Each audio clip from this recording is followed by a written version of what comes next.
Friends, welcome to सांस kitchen. Friends, थंडीची चाहूल लागायला लागली आहे आणि अशातच काय होतं माहिती आहे का की इम्युनिटी थोडीशी कमी होते किंवा मग डिहायड्रेशन होतं.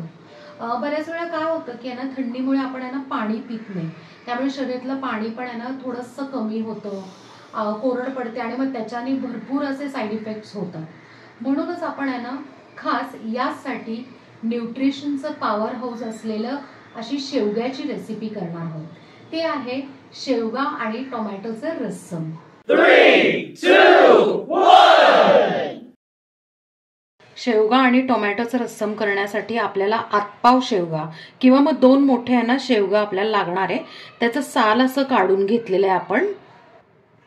साल कसं काढायचं मी तुम्हाला दाखवते. असं छोटे पीसेस कट करून घ्यायचे आणि मग फक्त सुरीने असं आहे ना साल काढत जायचं कडेचं.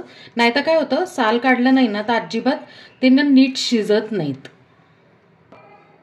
शेवगा आपण सगळा कट करून साल काढून एका कुकरच्या भांड्यात घेतलेला आहे. आपल्याला 2 मीडियम साईजचे ना छान असे लाल टोमॅटो हवेत, ते आपण आहे ना कट करून घेऊया.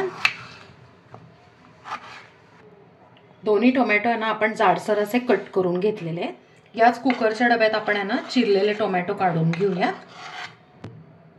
त्यात आता 2 ते 3 लसणाच्या पाकळ्या आणि अर्धा ग्लास पाणी आपण आहे ना ह्याच्यात टाकून छान 2 ते 3 शिट्ट्या करून आपण शिजवून घेणार आहोत. रस्समचं मिश्रण आहे ना पूर्ण गार झालंय. आता आपण मिक्सरमध्ये काढून घेऊया. त्यात थोडंसं पाणी घालून घेऊया आणि छानपैकी याची पेस्ट करूयात. पेस्ट करून घेतलेली पण गाळायची, त्यासाठी आपण आहे ना आधी थोडंसं पातळ करून घेऊ. परत एकदा आता ग्राइंड करून घेऊया. मिश्रण आपण आहे ना ग्राइंड करून घेतलेलं आहे. इथे मी काय केलं, एक बाउल ठेवलं, त्याच्यावर ही चाळणी ठेवली. आता हे मिश्रण आहे ना आपण गाळून घेऊया.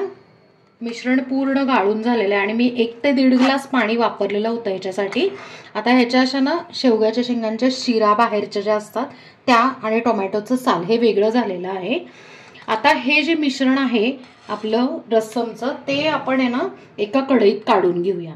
कढईमध्ये काढून घेतलेलं आहे आणि मला ना थोडंसं घट्ट वाटतंय म्हणून मी अर्धा ग्लास पाणी अजून थोडं ॲड करणार. कारण काय होतं की रस्सम जे आहे ते पातळसर असतं.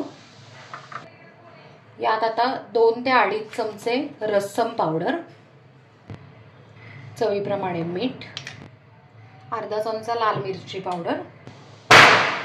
आता हे सगळं ना मिक्स करून घेऊया आणि मीडियम फ्लेमवर छानपैकी आहे ना उकळी काढून घेऊया.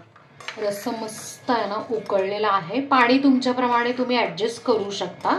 आता आपण ना ह्याच्यात कोथिंबीर घालून घेऊया, बारीक चिरलेली कोथिंबीर. आपण काय करूयात, गॅस बंद करून ह्याला ना फोडणी देऊन घेऊयात. छोटे आहे ना आपला जो तडका पॅन असतो त्यात मी 1 चमचा कोकोनट ऑइल म्हणजे खोबरेल तेल घातलेलं आहे. त्यात अर्धा चमचा जिरे. गॅस मी बंद केलेला आहे. त्यात आता चिमूटभर हिंग, पाव चमचा हळद, कढीपत्त्याची पानं. फोडणी तयार आहे आपली.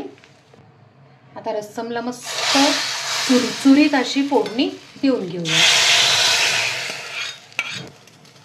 फोडणी याच्यात ना हे मिक्स करून घेऊयात आणि आता हे रस्सम सर्व करूयात. मस्त असं गरमागरम वाफाळतं शेवगा आणि टोमॅटोचं रस्सम तयार आहे आणि आपण ते इथे सर्व करून घेतलंय. फ्रेंड्स, रस्सम बघून तुम्हाला ना तोंडाला पाणी सुटलं असेल ना. आता थंडी चालू झाली ना की संध्याकाळी मस्त गरम गरम काहीतरी ना असं छान लिक्विड प्यावंसं वाटतं. सो नक्की त्यावेळेला हे करून बघा.